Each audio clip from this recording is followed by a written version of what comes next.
Ambassador Gentry to be the Assistant Secretary of State for Consular Affairs, Miss Monica Medina, and Mr. Marc Knapper to be the ambassador to Vietnam.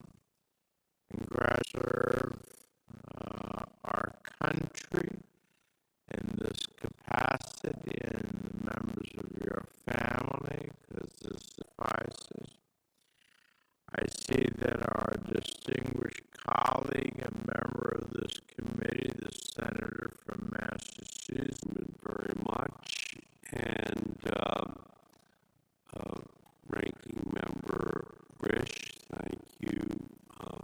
So me to be Assistant Secretary of State for the Bureau of Oceans and International, and for 38 years, Monica Medina.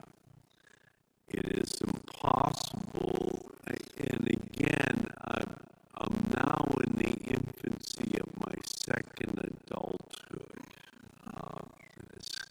as to enjoy extended political life expectancy.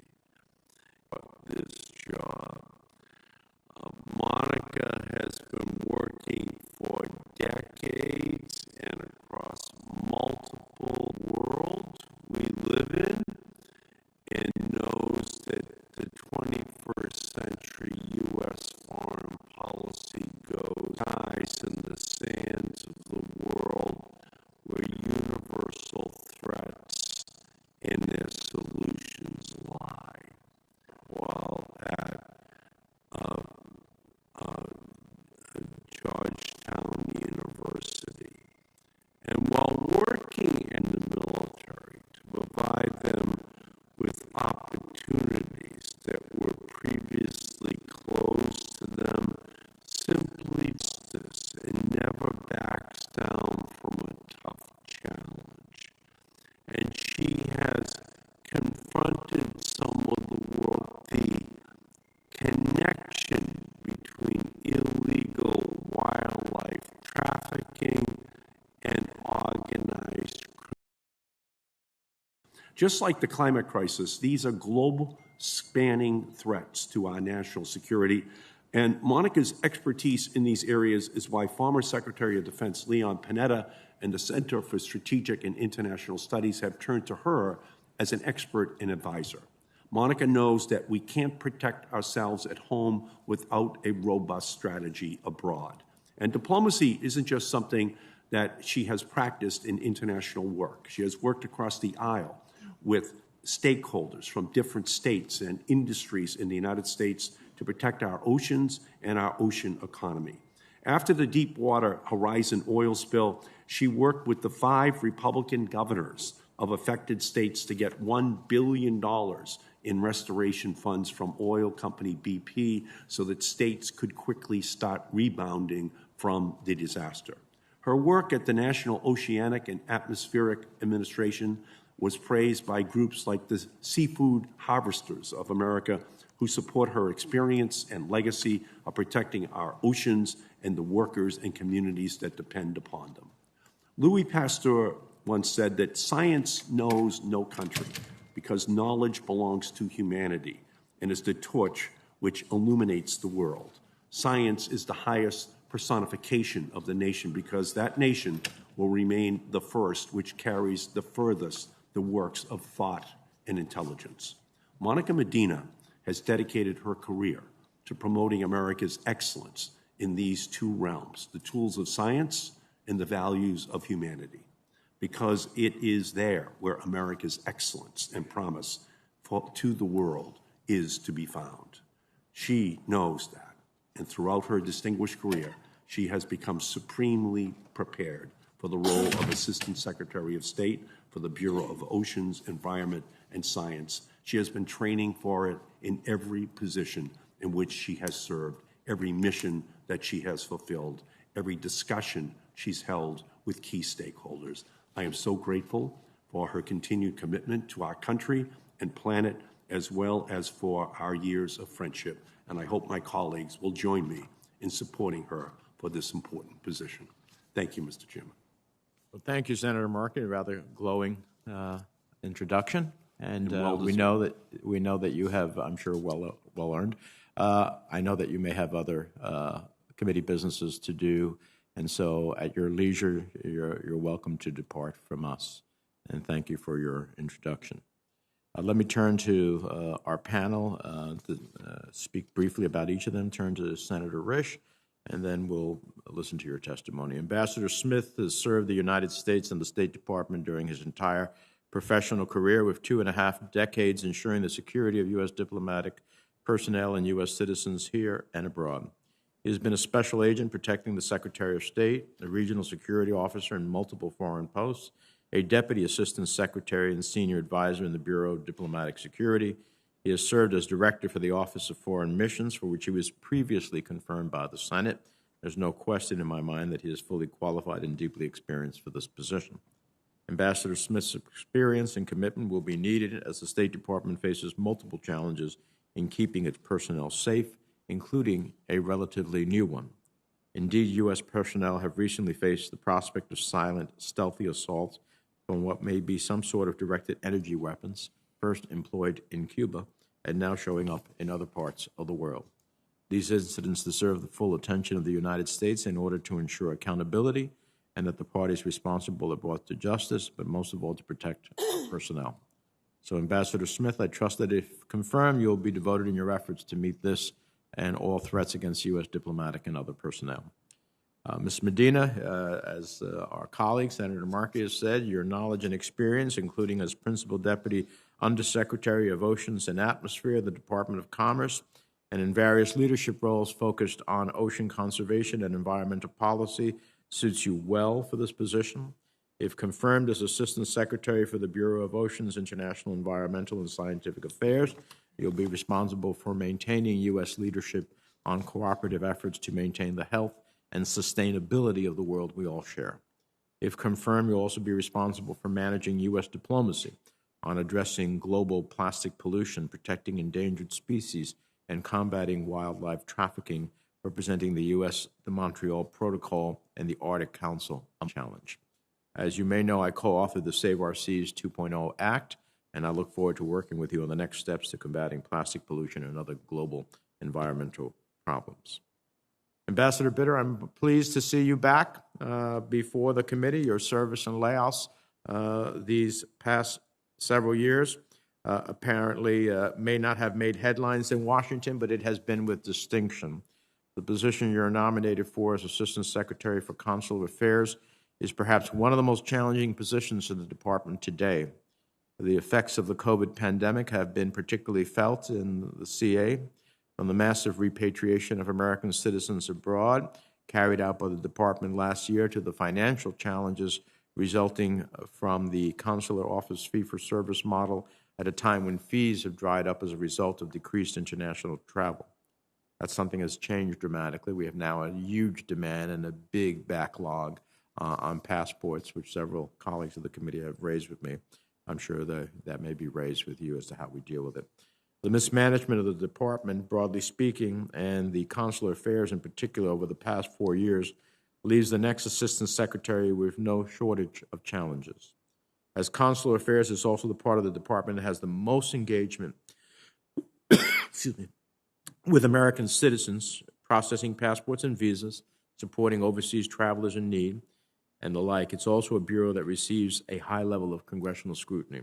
While the challenges in the Bureau are evident, I'm confident in your abilities and capacity to serve capably in this position.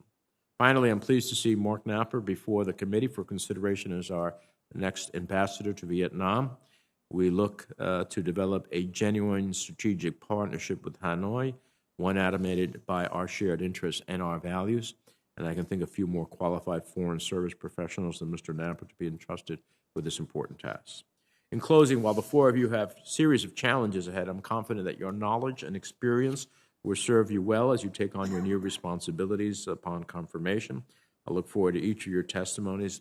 And with that, let me turn to the distinguished ranking member for his opening comments. Thank you, Mr. Chairman. And I want to thank the witnesses for being here today and being willing to serve in these positions, and your families, who we know share the sacrifices that you make. I want to start with the nomination of Assistant Secretary of State for Oceans and International Environment and Scientific Affairs. The COVID-19 pandemic has exposed what I believe to be serious gaps in U.S. international pandemic prevention, preparedness, and, importantly, response efforts. This includes the failure of the Department of State over multiple administrations of both parties to adequately prioritize global health policy and diplomatic engagement beyond the PEPFAR program. We now realize how important that is. PEPFAR, of course, was an exception to that. It was very successful, and it's important that we duplicate the success that we had in PEPFAR in what will undoubtedly be future challenges of the global health nature. Ms. Medina, if confirmed, you will lead the Bureau responsible for ensuring foreign policy coherence and program integrity for global health and biosecurity. I look forward to hearing from you how you plan to improve states' leadership in these vital areas, which, as I said, I think suffer some shortcomings which have become painfully obvious as a result of the COVID-19 pandemic. In addition, COVID-19 has brought to light the risks of collaboration on life sciences research with countries that do not share our interests, like China.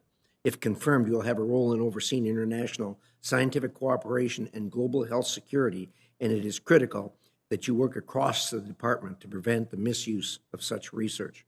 Lastly, as we discussed when we met last month, the Columbia River Treaty remains an important issue to myself and the rest of the Northwest delegation.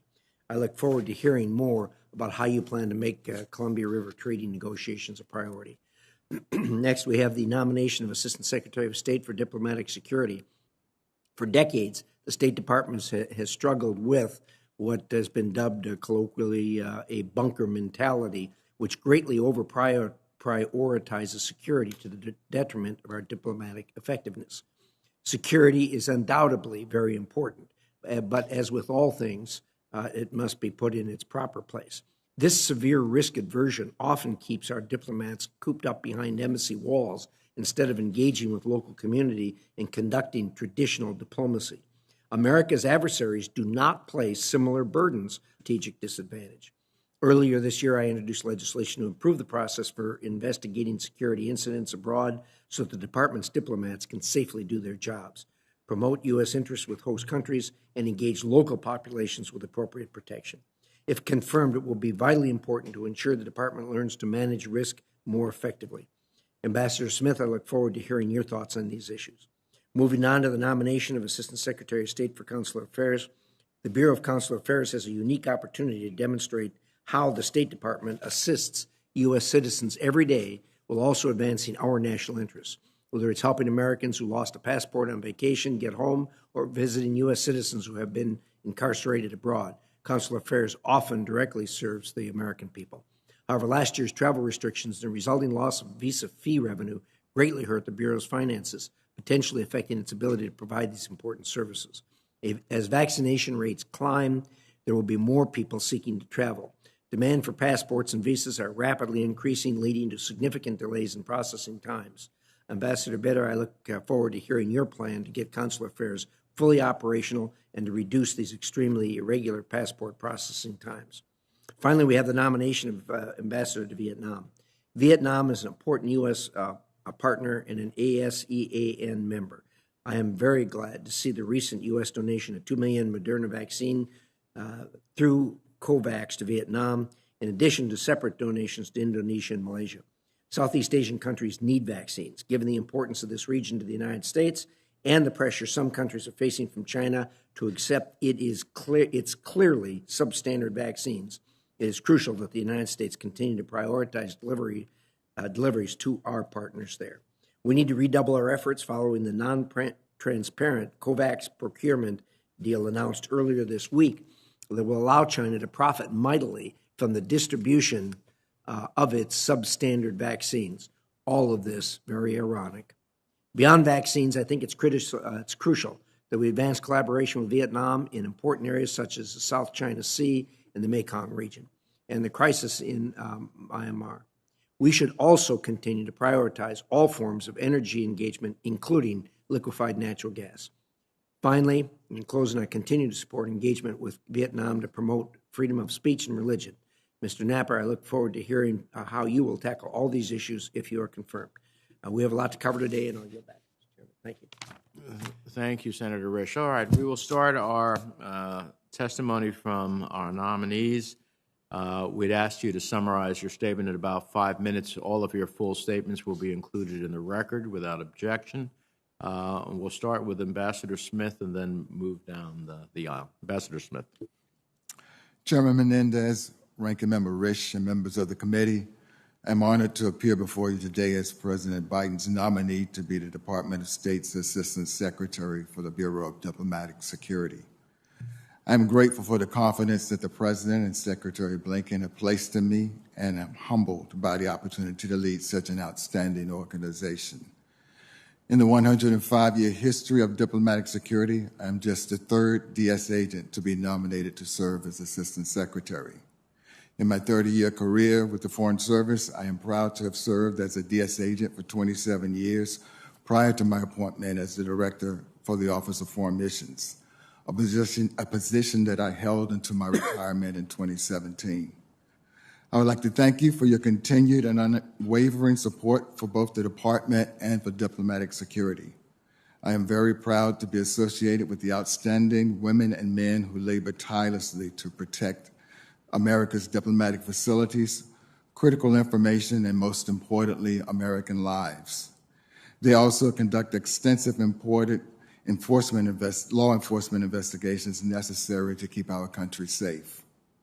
I want to thank my wife, Georgette, our adult children and their spouses, and our 6 adorable grandchildren for the love and support and for allowing me to rejoin an institution that I love. It is indeed an honor to lead the dedicated special agents, security engineers, diplomatic couriers, security technicians, and other specialized personnel in providing a secure environment in which to conduct U.S. foreign policy. I first joined diplomatic security in 1987 after proudly serving as a police officer in Raleigh, North Carolina. These were the early days of building the diplomatic security service, route to meet increasing global security challenges as well as domestic challenges in U.S. national security interests. Having served in Cairo during both Gulf Wars and Rangoon during a period of unrest and uncertainty that rivals the current situation, I am familiar with the importance of strong leadership and requisite security operations.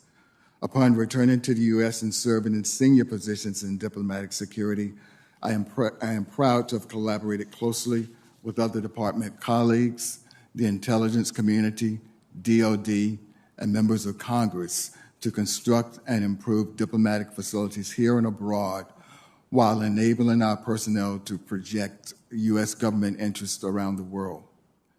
I am also proud and honored to have received Senate approval to lead the Office of Foreign Missions during my last tenure with the department. My body of work within the department and subsequent experiences as an independent consultant in the private sector is what has prepared me to assume leadership as the Assistant Secretary for Diplomatic Security. I'm aware that there will always be challenges as we seek to advance U.S. interests around the world. With support and continued guidance from members of this committee and Congress as a whole, my top priority, if confirmed, will be to help to ensure that the department effectively protects its physical assets, information, and most importantly, lives. At the same time, however, I recognize that effective diplomacy is virtually impossible without the ability to take considered risk in service of strategic goals and objectives. It will be my responsibility to evaluate various threat mitigating strategies and to help the department make the best possible calculations in support of American diplomacy. Risk management is particularly critical in high-threat countries, most notably at the moment in Afghanistan, as American troop levels are drawn down. Closer to home, we need to do more to promote diversity, equity, inclusion, and accessibility within our ranks while empowering diplomatic security agents to conduct effective investigations in support of protective details as well as passport and visa fraud. The recent SolarWinds intrusion has underlined the importance of DS's role in maintaining a 24/7 watch on the department's global cyber infrastructure, a challenge which it promises to intensify over the coming years. I also look forward to overseeing further improvements in our law enforcement and other security training at the department's new Foreign Affairs Security Training Center in Blackstone, Virginia.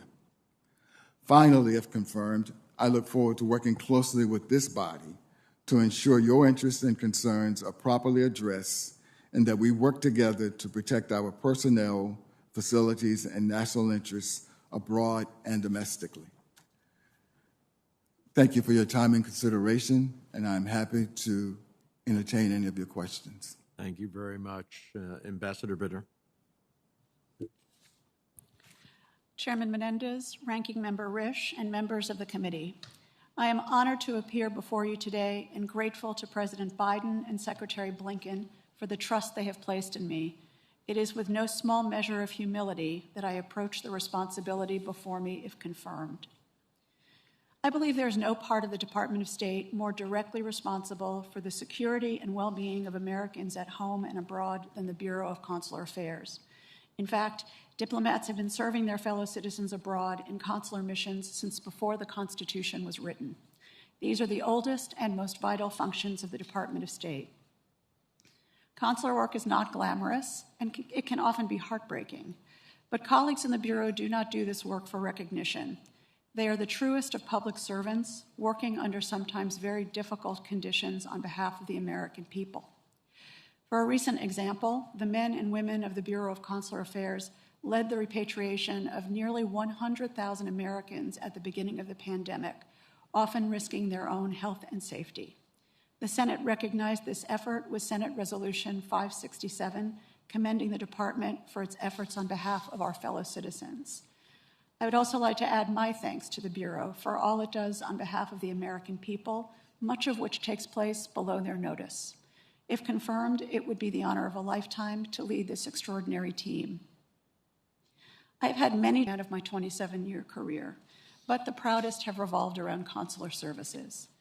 In Amman, my team issued the very first special immigrant visas for Iraqi translators at the start of that program in 2006.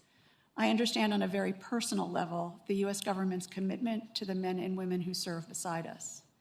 Another proud moment was more recent as ambassador, when I received a letter from two grieving New England families whose newlywed children were tragically killed while on their honeymoon in Laos. The families wrote to thank me for the compassionate support they received from our embassy team during their time of immeasurable grief. They enclosed their children's joint obituary from their hometown paper, in which the families thanked our consular officer by name. As I said, the work can often be heartbreaking, but it's vital, and never more so than now.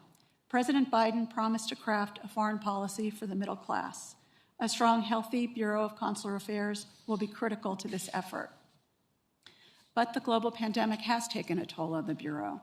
I know the department is very grateful to Congress for its support for consular services over the last several months. I am aware that the Bureau has had to make some difficult decisions due to pandemic-related constraints on space and resources. More difficult decisions lie ahead. But prior to the pandemic, international visitors contributed more than $260 billion to the U.S. economy and directly supported millions of jobs, and we must get back there again. If confirmed, my top priority will be that we do, to see that the Bureau is able to meet the need for consular services even in this constrained resource environment and with the continued uncertainty of the global pandemic. A related priority, if confirmed, I will work with department stakeholders and our partners in Congress to develop a more resilient funding model so the Bureau will always have a stable platform from which to carry out its mission. Finally, I believe the Bureau of Consular Affairs has no more important partner than Congress. The Department of State is charged with representing the interests of U.S. citizens around the world, with reminding foreign governments that the United States has no higher priority than the welfare of its citizens, and with ensuring that our foreign policy reflects that goal. I believe executing these responsibilities are at the heart of the mission that the President and Secretary have entrusted me with, and to which I am prepared to dedicate all my energy. If confirmed, I will advocate for your constituents. On a personal note, I would like to thank my family and my family of friends who have put up with long absences over the course of my career and then generously welcomed me home as if I had never been gone. Many of them are here today or watching. When I last had the honor to appear before this committee, my nephew Josh was among them, sitting behind me. He died in December, and today, as every day, we mourn his absence. But I think he would be pleased to know that our love for him would be memorialized in the congressional record, and I thank the committee for indulging me in doing so. With that, I thank you, and I welcome your questions. Thank you, Ambassador, and our sympathies to you and your family for the loss of your nephew. Ms. Medina, the floor is yours.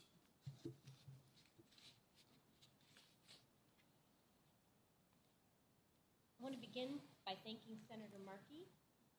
My microphone is on. There. Can you hear me now? Yes. Thank you, Chairman Menendez. I want to begin by thanking Senator Markey for that very kind introduction and for decades of friendship. Chairman Menendez, Ranking Member Risch, and members of the committee, it is a tremendous honor to appear before you today as the President's nominee for Assistant Secretary of State for the Bureau of Oceans, International Environmental and Scientific Affairs, or OES. I'm deeply honored to be nominated by President Biden and for the trust that he and Secretary Blinken have placed in me. I'm also thrilled to have the chance to serve my country again. I would like to begin by thanking my family. I'm eternally grateful to my husband, Ron, and our grown children, Hannah, Michael, and Daniel, for their constant support and encouragement as I pursued a career in environmental conservation, even when it took me far from home. I also must thank my mother, Jean, a retired middle school teacher, who through her passion for elephants and other wildlife taught me the importance of biodiversity to life on Earth. If confirmed, I'm eager to consult, engage, and collaborate with members of this committee and to build on your great work on ocean conservation, ending wildlife trafficking and illegal fishing, stemming the rise of future pandemics, fighting plastic pollution, and other OES issues of interest to you. I would not be here today if it were not for the opportunity the U.S. Army gave me to attend Georgetown University on women who received them. Both my parents were teachers, and I could not have afforded a private university like Georgetown otherwise. And my dream was for a career in government and law. I could not have imagined then that my scholarship would lead me to where I sit today, that I would serve twice in the Pentagon, once in uniform, work in positions of responsibility on the Senate Environment and Public Works Committee staff, at the Department of Justice, the National Oceanic and Atmospheric Administration, and the Department of Commerce twice, and now, with your approval, at the State Department. OES is at the forefront of our responses to the global challenge of the present and also the global challenge of the future. Clearly, our nation must continue to work to defeat COVID-19 globally and better prepare for and prevent future pandemics. Likewise, there is no greater long-term threat to our safety and security than climate change. I look forward to supporting the administration's work on both these fundamental threats to our health, security, and prosperity. I would additionally raise 3 areas of particular concern to me: my decades of experience attending and representing the U.S. at international meetings leads me to believe that there will be increasing global tensions over limited natural resources. If confirmed, I would dedicate special attention to the following. First, the loss of biodiversity is a crisis, and it is often overlooked. But there is great bipartisan work being done here in Congress to conserve species globally and to assist countries in Africa, Asia, and the Americas in their efforts to do the same. I greatly admire the International Conservation Caucus's efforts to work collaboratively with legislative counterparts from around the world to ensure that we don't lose elephants or rhinos or tigers or penguins or pangolins to extinction. Second, the ocean needs our attention. There is too much tension, damage, and lawless behavior in the seas due to deep disagreements over a plethora of hot-button issues, such as excessive maritime claims, illegal, unreported, and unregulated fishing, the dramatic changes and rapid development in the polar regions, and the disregard by bad actors of global shipping, safety, and security rules, as well as pervasive plastic pollution and ocean chemistry changes. I'm very impressed by the work of the Ocean Caucus on these issues, and if confirmed, implementing the recently passed Save Our Seas 2.0 Act will be a priority of mine. Finally, given the rapid growth and competition in space exploration and commercialization, space policy is at a key inflection point. A new space race could escalate global tensions among superpowers and create problems for future generations if we don't work to ensure today that space actors are complying with their obligations under international law and space activities are pursued in a manner that is safe, responsible, and sustainable. All of these issues also merit special attention by OES, in my view, because they are central to addressing our nation's strategic competition with China. Moreover, each of these challenges must be handled in a way that ensures the equitable inclusion of diverse stakeholders and the private sector in our solutions. In tackling these and other challenges, I want to assure the committee that I will work every day on behalf of the American people with the goal of ensuring that our efforts around the world support Americans at home and make their lives better. Thank you for considering me for this position, and I look forward to answering your questions. Thank you. Mr. Knapper. Thank you, Chairman Menendez, Ranking Member Risch, distinguished members of this committee, for the opportunity today to appear before you. I am honored in the faith that President Biden and Secretary Blinken have placed in me. I also want to express my deep love and gratitude to my wife, Suzuko, and our son, Alex, for their support and their sacrifice. They have repeatedly changed homes and schools and have been distant from family and friends so that we could serve the United States overseas. Without them, as well as my parents, Jay and Yolanda Saltzman, I would not be here today. The United States-Vietnam relationship has undergone a profound transformation since the normalization of diplomatic relations 26 years ago, and my own family history tracks the arc of our relationship with Vietnam. My late father, Marine Colonel Roger Knapper, was a decorated Vietnam combat veteran who often recounted difficult memories from his time at war. Yet he also talked many times of his earnest wish to return to Vietnam and see that beautiful country at peace and thriving. This wish was fulfilled 3 times during my previous service at our embassy in Hanoi. And although he will not make it back for a 4th visit, we will always be grateful for the efforts and sacrifices he and millions of other Americans have made during our long journey with Vietnam. Our 2 countries have moved from a history of conflict to a comprehensive partnership that spans political, security, economic, and people-to-people ties, developing the U.S.-Vietnam relationship across a wide range of shared interests in 4 key areas. First, security. Our 2 countries have significantly expanded our security cooperation, including through U.S. support to strengthen Vietnam's maritime capabilities. The U.S. and Vietnam share an interest in upholding international law and resisting China's provocative behavior in the South China Sea and Mekong region. And if confirmed, I will make every effort to deepen our cooperation in this area. Second, trade and investment. Bilateral trade with Vietnam has grown significantly, increasing from nearly nothing in 1995 to more than $90 billion in 2020, benefiting American manufacturers, farmers, and ranchers, as well as consumers.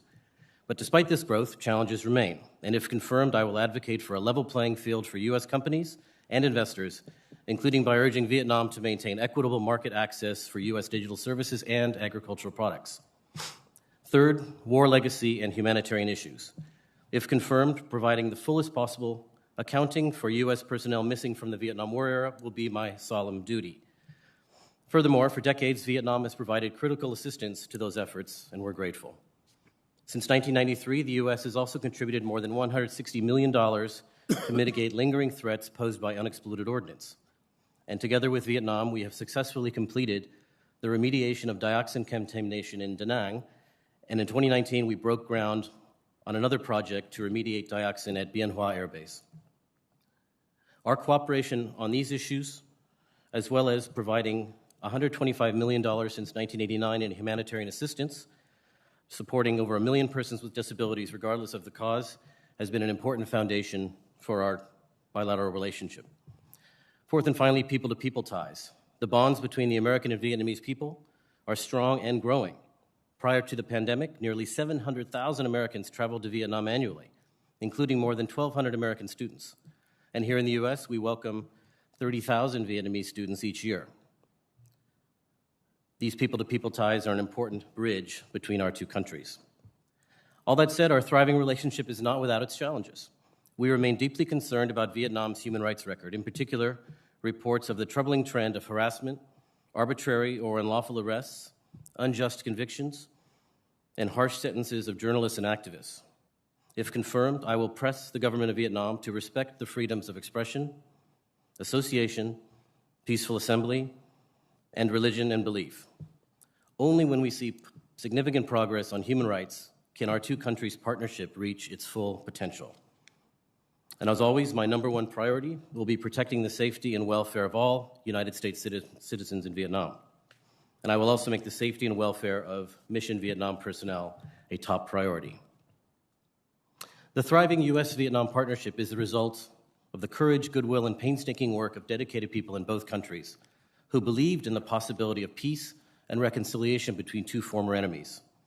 Our overarching goal remains to advance American interests and support the development of a strong, prosperous, and independent Vietnam that contributes to international security and respects human rights and the rule of law. Thank you for considering my nomination. I look forward to your questions. Thank you very much. We'll start a round of 5-minute questions, and before I start my own line of questions, I have some overarching questions for the committee. First, I have a few questions that speak to the importance that this committee places on responsiveness by all officials in the executive branch, and that we expect and will be seeking from all of you. So I'd like to ask each of you to provide a simple yes or no answer to the following questions. Do you agree to appear before this committee and make officials from your office available to the committee and designated staff when invited? Yes. Yes. Yes. Yes. Yes. Do you commit to keep the committee fully and currently informed about the activities under your purview?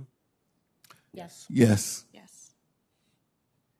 Do you commit to engaging in meaningful consultation when policies are being developed, not just providing notification after the fact? Yes. Yes. Yes. Yes. And finally, do you commit to promptly responding to requests for briefings and information requested by the committee and its designated staff? Yes. Yes. Yes. All right, thank you very much. Ambassador Bitter, let me ask you, there's a lot of issues under your portfolio, what will be your portfolio. Question of COVID vaccines for American citizens abroad, which will not be only within the responsibility of the Bureau of Consular Affairs, but I cannot imagine that you won't be engaged in it. What do you think are the primary challenges for CA and the department more broadly on administering such a vaccine program in the face of a global pandemic for American citizens abroad?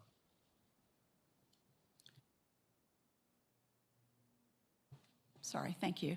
Thank you, Senator. I'm aware of the concern that members of Congress have, and also this issue I know is of great concern to many Americans. As the way that the department has approached this is that it has worked in the interagency to try to make sure that vaccines are available to countries who have yet to acquire them.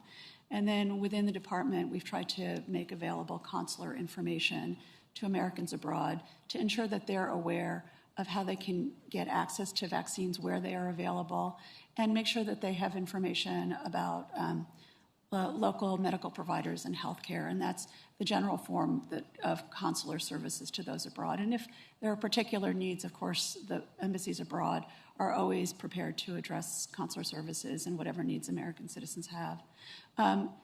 The department has not typically provided medical care to private citizens. So I think there would be many challenges attendant upon that. Not least of which would simply be the issues involved in just administering the vaccines. It would be quite challenging.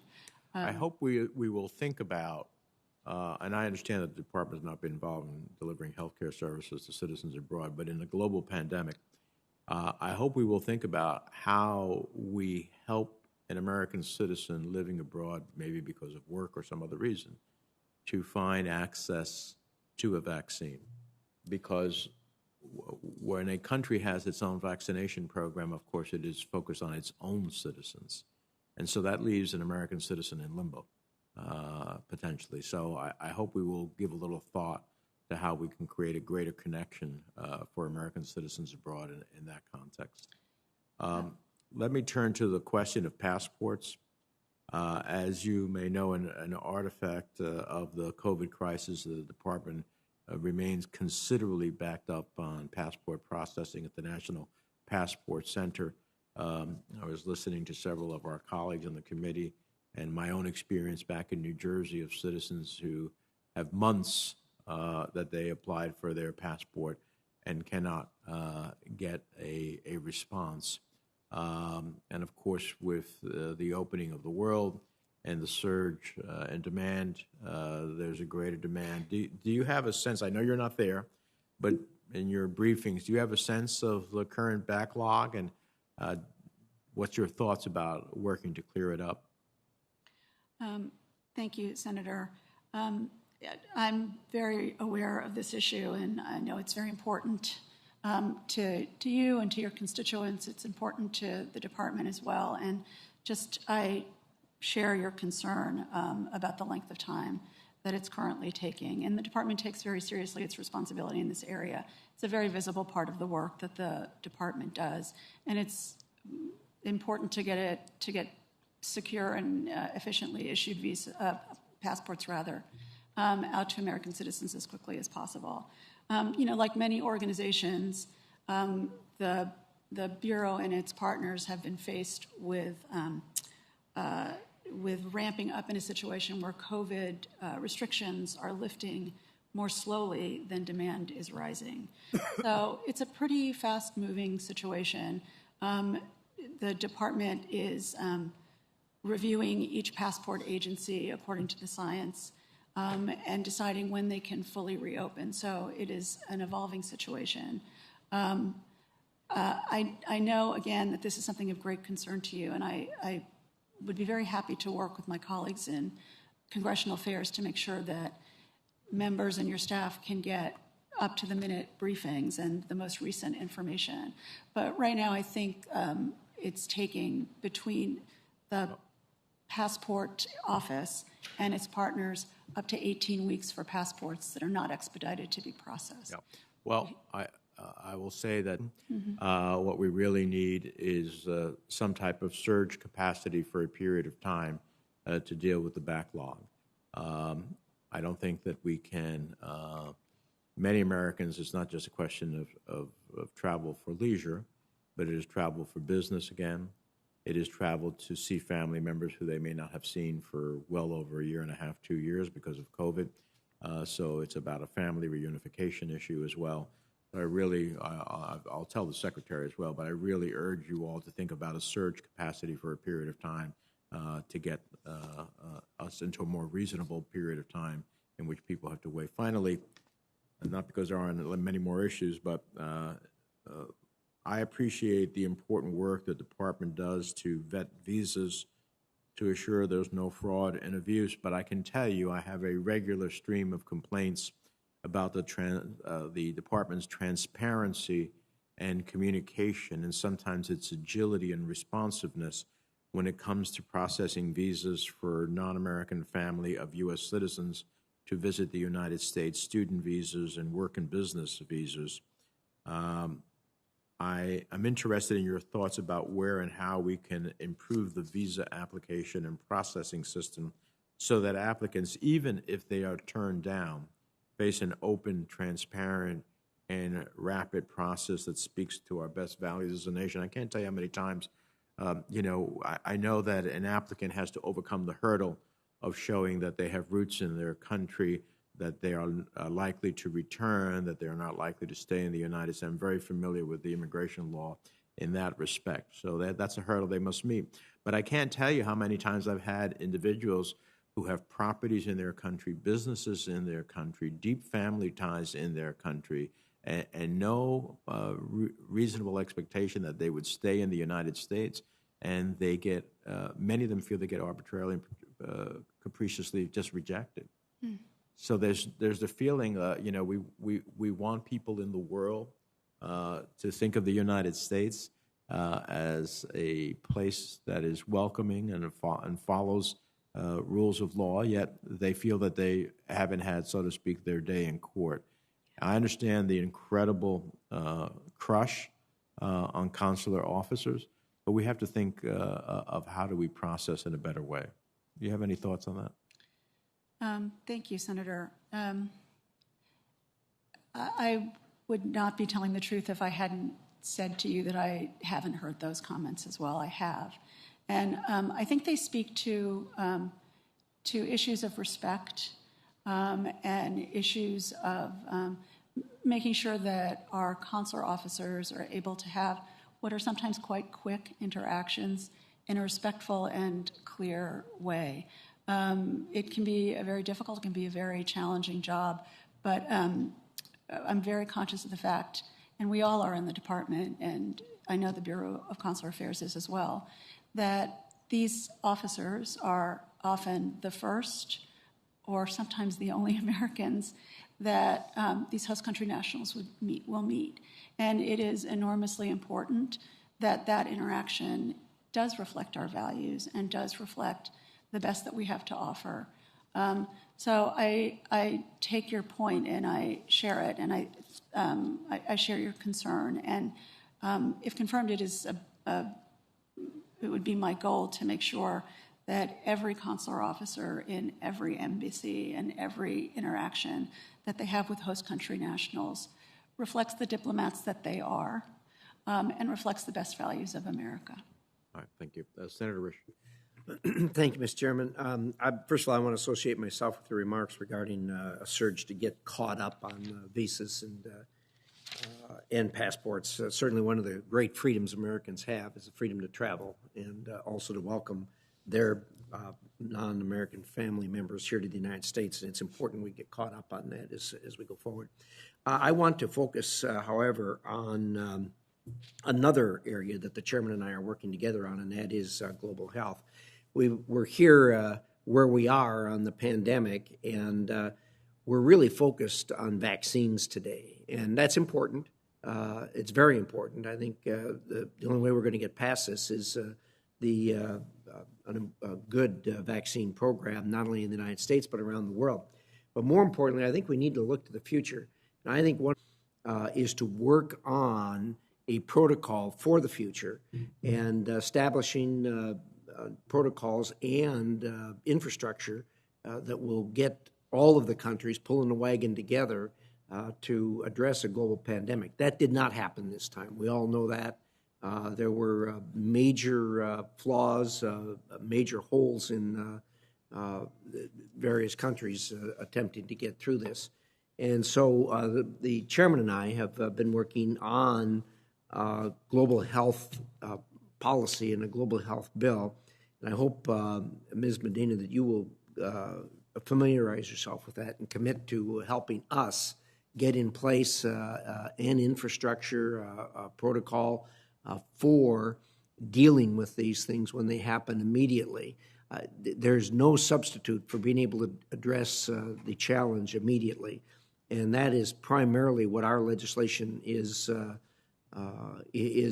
designed to do. We all know, and the stories are legion as far as the failures right at the beginning of this pandemic that caused no end of problems for the world, including the number of deaths. And so I'd like to hear your thoughts on that. Senator Risch, thank you very much for that question. And as you know, when we discussed it in your office and with your staff, there's no higher priority for the Bureau of Oceans, Environment, and Science than dealing with the current crisis and preventing and preparing for future crises. And I look forward to working with you, if confirmed, to try and bulk up the ability of the Bureau to be that repository of expertise and to prepare the U.S. for what is likely to be additional challenges like the one we faced in the future. And I look forward to working with you on your legislation and hearing your thoughts, if confirmed, about how we could do that together.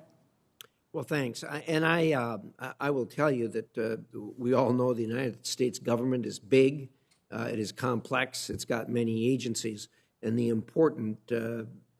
an important function that Congress can play, and hopefully we will play with legislation that the chairman and I have been working on, as far as resolving who's in charge and who makes those decisions. Because again, sometimes you get people of equal stature in the government making conflicting decisions, and somebody's got to straighten that out. And this legislation attempts to address that, and hopefully will address that. In addition to that, of course, it's the same thing internationally, and that is establishing some type of structure internationally where these kind of questions can be answered and answered clearly. We had a lot of gray areas particularly during the early parts of the pandemic, and these, in the best interest of the American people and the best interest of the world, need to be straightened out, and that responsibility is right here with the Foreign Relations Committee. So we're attempting to discharge that responsibility. We'll certainly look to you for your assistance and help, and we believe that the State Department is the appropriate place as a clearinghouse for making these kind of decisions. And again, I fully appreciate that we're focused on vaccine right now, but it's really important that we walk and chew gum at the same time and prepare for the next pandemic. So with that, my time's up. Thank you. I understand we have Senator Booker by WebEx. Who's next?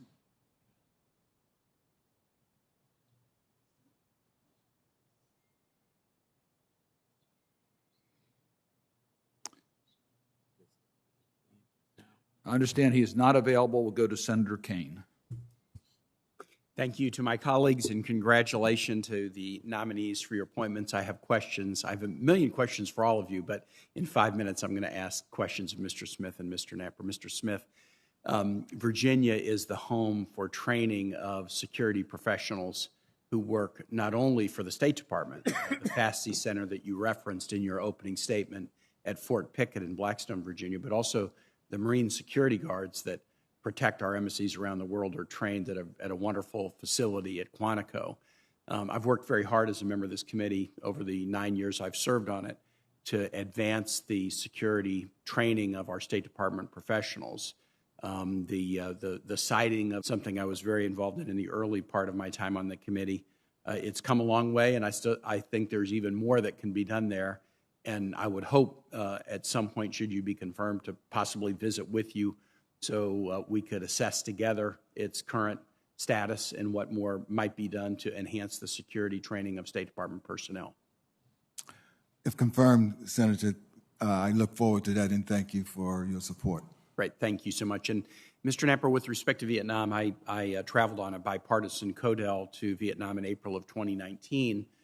It was a tremendous visit, and we found so much interest in deeper partnerships with the United States on military cooperation. There was appreciation for the U.S. role led by Senator Leahy for decades now to work on cleanup of dioxins and other contaminants at military bases in Vietnam, and the warm welcome we received from Vietnamese officials and the Vietnamese public was very heartwarming. But of the number of concerns I have about Vietnam, one that's most significant is the deplorable absence of press freedom, of organizations that rank countries in the world for press freedom put Vietnam very low on the list. A recent ranking had them 175th out of 180.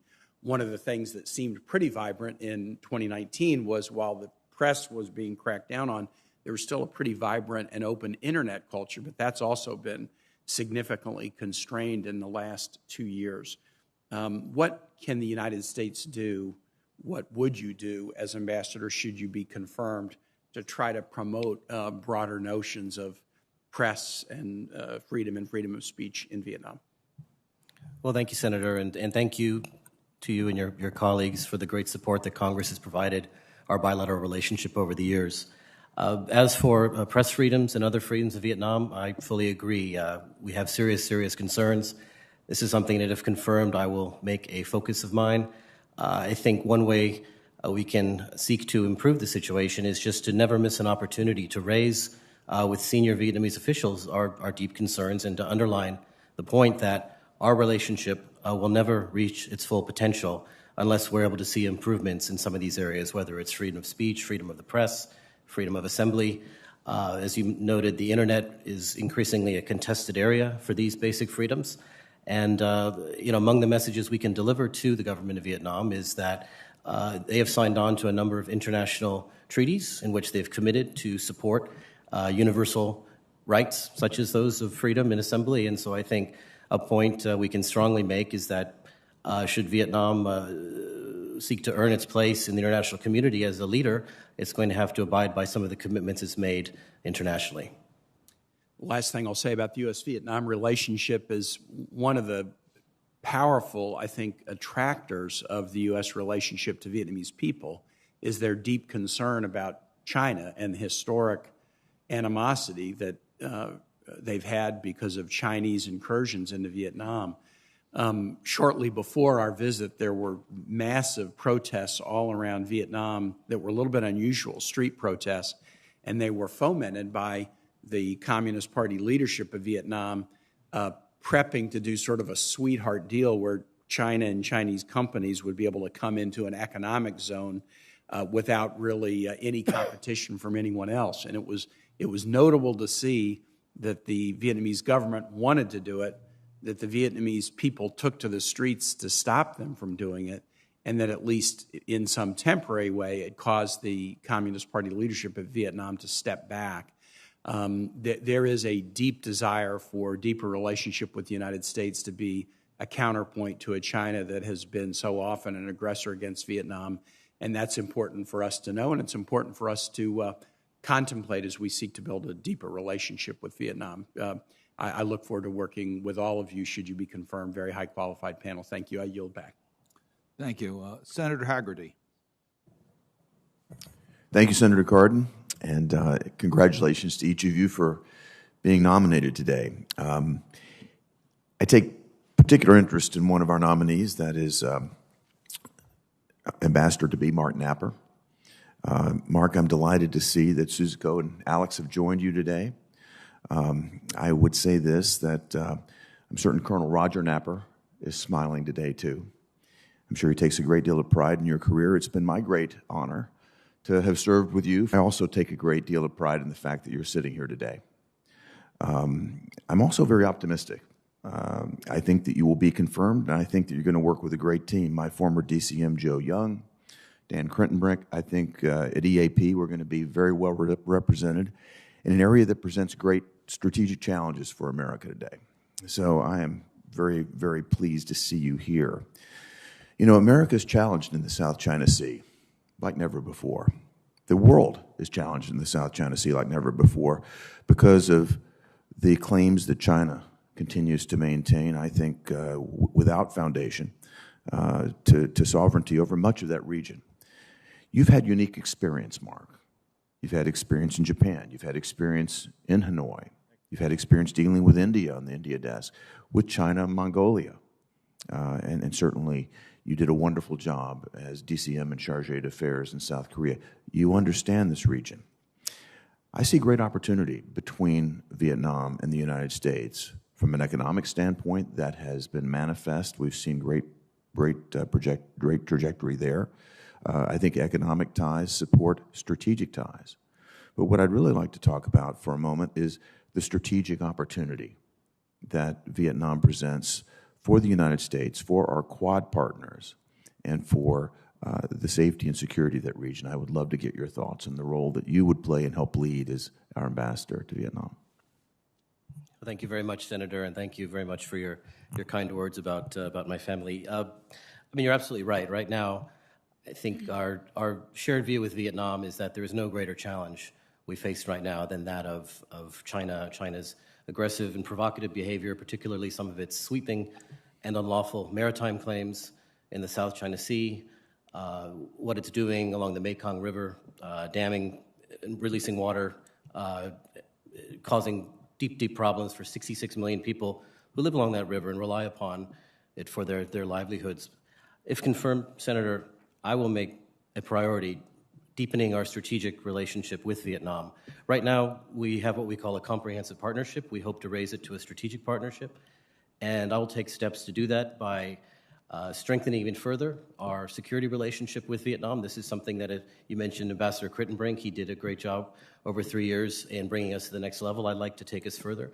I think deepening our economic partnership by opening the market there further to American agricultural goods, digital services, as you said, strengthening our trade and economic ties can only benefit our strategic interactions and our strategic sort of interdependence.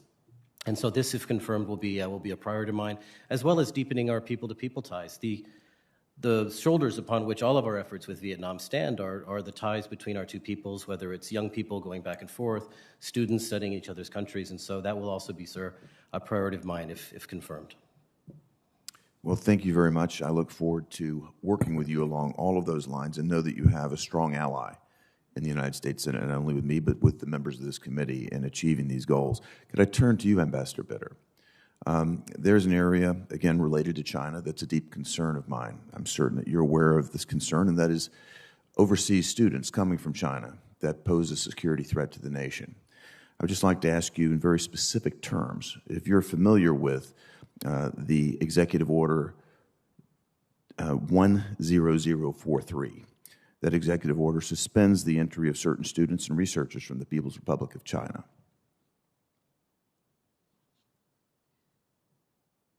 Yes, Senator.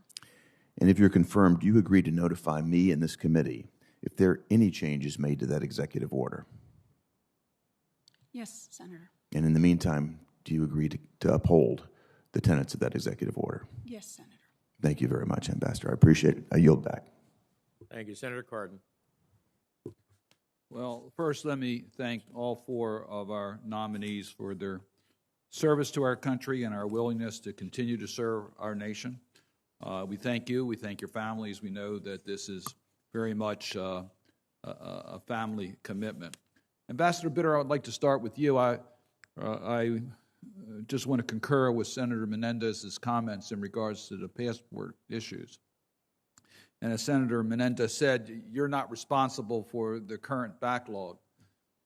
18 weeks is unacceptable. Unacceptable. We have constituents who, in good faith, have made that if they requested a passport document, that it would be done in a matter of a few months, not 4 months. And some are suffering now extreme economic hardships as well as personal hardships for not being able to get those documents, and they don't fall into the narrow definition of a life's emergency that would require more immediate action. We're also concerned that some have requested passport support months ago, may not even be at the front of the line in regards to people who are now requesting help. And again, we recognize that you're not responsible for the current circumstances. I thought Senator Menendez made an excellent point about the need for surge. I would like to get your commitment that this will receive your priority, if confirmed, and that we cannot allow an 18-week backlog in passport applications. Yes, Senator, you have my commitment. I share your concern, and it will be my top priority if confirmed. Thank you very much. Mr. Knapper, I want to follow up on the questions that were asked by Senator Kane in regards to Vietnam. I've been to Vietnam. Vietnam certainly is a much different country than it was when we were at war with Vietnam. We've made significant progress in improving our relationship between our two countries. We were on the path towards the Trans-Pacific Partnership on a good governance section that was important to deal with the corruption in the country and good governance. Vietnam was making progress, I would suggest, on basic human rights, even though it's an authoritarian government. And now we've seen a backsliding. As Senator Kane said on freedom of the media, I could also add the right of their citizens to peacefully protest their government has been very much infringed upon. And they've now changed their cyber laws in regards to comments about history can be now challenged by the government, infringing upon the use of the internet. These are trends that are very disturbing, And I would like to drill down a little bit more about your strategies for dealing with the human rights issues in Vietnam and how you'll keep us informed and work with us as we look at the tools that we have given the administration to advance human rights and making sure that they're used fully in Vietnam. Well, thank you, Senator. I think one area in which we have seen progress over the past few years have been in the expansion of rights afforded to women, minorities, people with disabilities, members of the LGBT community. And I think one of the ways we were able to secure and see these advances was thanks to sort of increased cooperation with and assistance to the NGOs and activists within Vietnam who work within these specific areas and with these groups. And so if confirmed, I would seek to not only continue the great work that the U.S. government has done, not just with activist groups and NGOs within Vietnam, but also groups in the United States, the Vietnamese American community, for example, to identify problematic areas, to try and identify potential strategies and tactics going forward, because this is absolutely an area, priority area for me personally. I worked on these issues 15 years ago when I previously served in Vietnam, and it will continue to be an area of focus for me and for Mission Vietnam, and you absolutely have my commitment to work with you and your colleagues, sir, in the Congress to look for opportunities and tools to further seek to improve the situation there in Vietnam. Thank you. I would just add that it's very important that our mission in Vietnam support the NGOs and civil society groups that are working to advance these priorities so that our embassy is always a home for those who have roles to improve the governance in Vietnam and sometimes need the support of our embassy. And I see you're shaking your head yes, and I'll just put your shaking of the head yes into the record. With that, Mr. Chairman, I'll yield back. Thank you. All right. I prefer an oral answer when I ask you a question, but I don't want to interpret your head shaking as a yes, and then maybe you tell me later on it was a no. So. Well, it was actually a head nodding, Senator. Thank you. Okay, I understand there are no other members. All right. Thank you, Mr. Chairman, Ranking Member Risch, and to all of you, congratulations on your nomination. And let me start, if I could, with you, Ambassador Ritter, and I know Chairman Menendez asked you some questions about the current backlog in passport processing.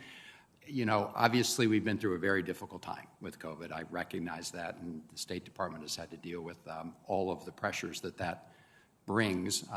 In our state office, we've gone from things like small business access to PPP loans being the top priority and other issues to now, number one, relates to getting passports, where my understanding is we now have about a 4.5-month average backlog. And the other big issue, of course, is as families now have the opportunity to reunite and visit with friends, the issue of visas for people coming just to visit family and friends in the United States. Can you talk about what we can do right now to address these issues and what, if confirmed, you would do? Thank you, Senator. I am very aware of these issues, and I should take this opportunity, of course, to thank Congress for the support that it's given to the Bureau over the last several months. As all of you know, the Bureau is under tremendous financial pressure since the start of the pandemic, and Congress has been enormously responsive in filling some of those gaps and allowing the Bureau to continue to deliver consular services. But so I know that the Bureau is very grateful and that it will be continuing to engage with Congress on future budgets. I just want to point out that these issues are not just money related.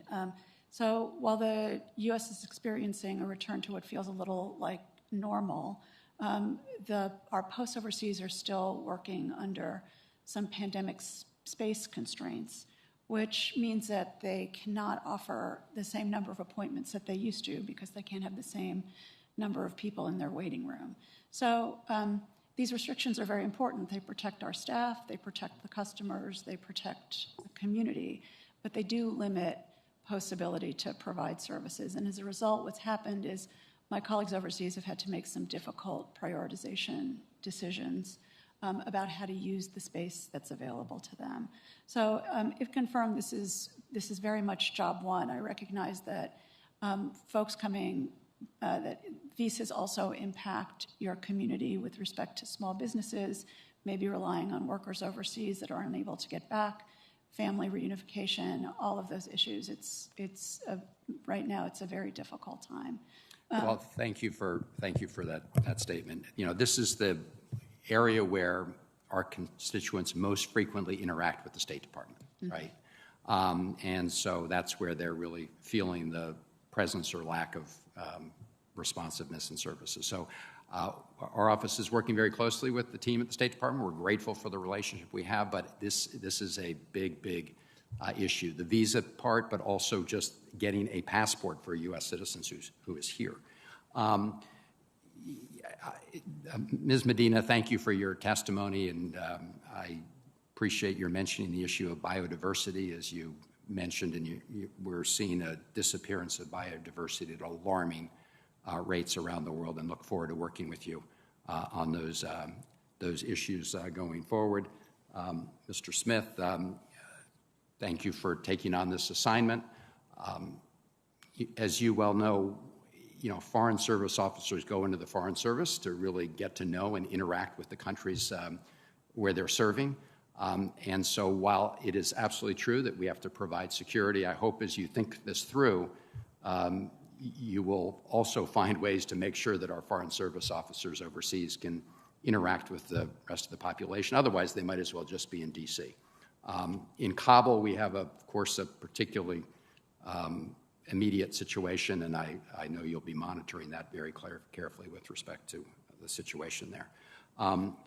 Finally, if I could, Mr. Knapper, congratulations on your nomination to Vietnam. Lots of issues to cover, but let me just ask you about one, because over the past several years, we've seen Vietnamese authorities increase their scrutiny over Vietnamese citizens' activities on the internet and social media, cracking down on any kind of free expression, requiring U.S. and other internet-based companies and social media companies to force them to comply with them. Can you just talk briefly about how we're dealing with that situation?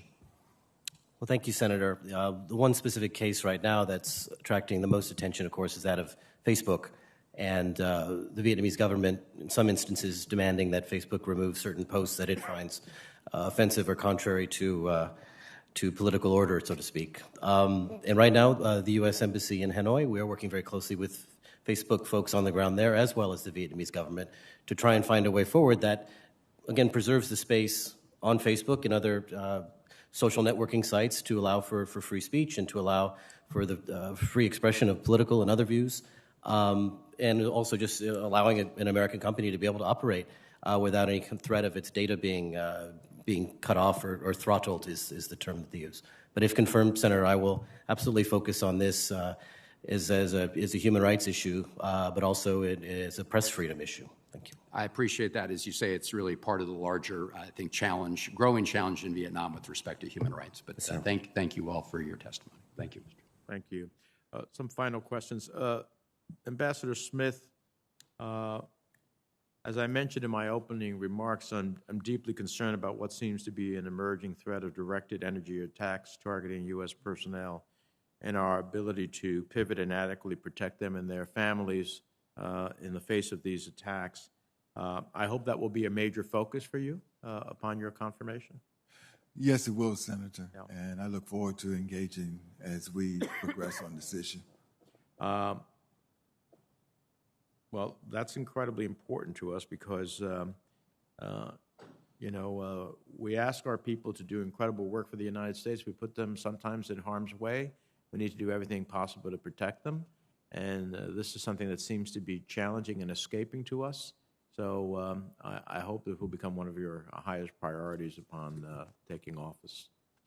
One of the most significant challenges I can see on the horizon is the security at Embassy Kabul.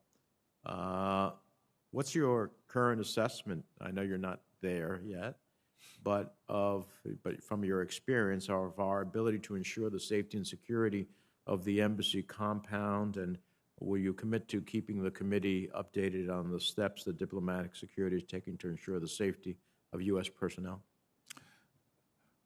If confirmed, Senator, yes, I will commit to that.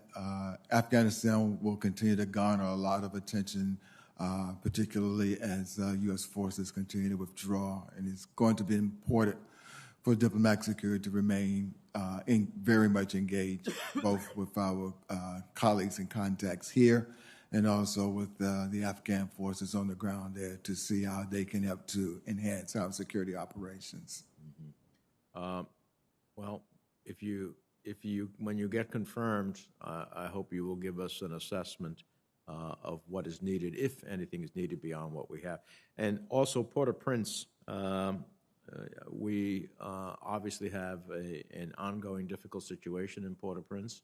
I hope you will pay attention. I know you'll pay attention globally, but these are some hot spots that I think we need to pay attention to. Do you have any sense of that? Our embassy at Port-au-Prince.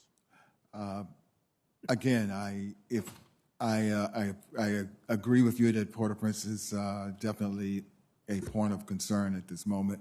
I have not received any additional briefings on the activities there beyond what's in the open source, but look forward, if confirmed, to focusing very, very clearly and specifically on that activity as well. Okay. We'll look forward to hearing from you once you're confirmed. Mr. Knapper, finally, as you contemplate the possibilities of taking the relationship that we have with Vietnam to the next level and inaugurating a genuine strategic partnership, an aspiration I certainly support, how will you balance our very real shared strategic interests with Vietnam with our ongoing human rights concern? A couple of years back, we had the president of Vietnam here. It was a very interesting exchange. First time in my 30 years of doing foreign policy and sitting with foreign dignitaries that he didn't take any questions. And it's not our process in the committee when we're meeting with the head of state to allow them to ramble along and eventually never take a question.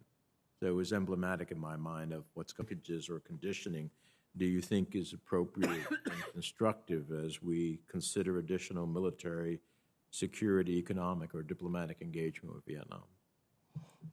Thanks, Mr. Chairman. I think you really have nailed the challenge that we face. It's, how do we address our shared strategic interests in the region with Vietnam while staying true to our values regarding human rights, religious freedom, other areas.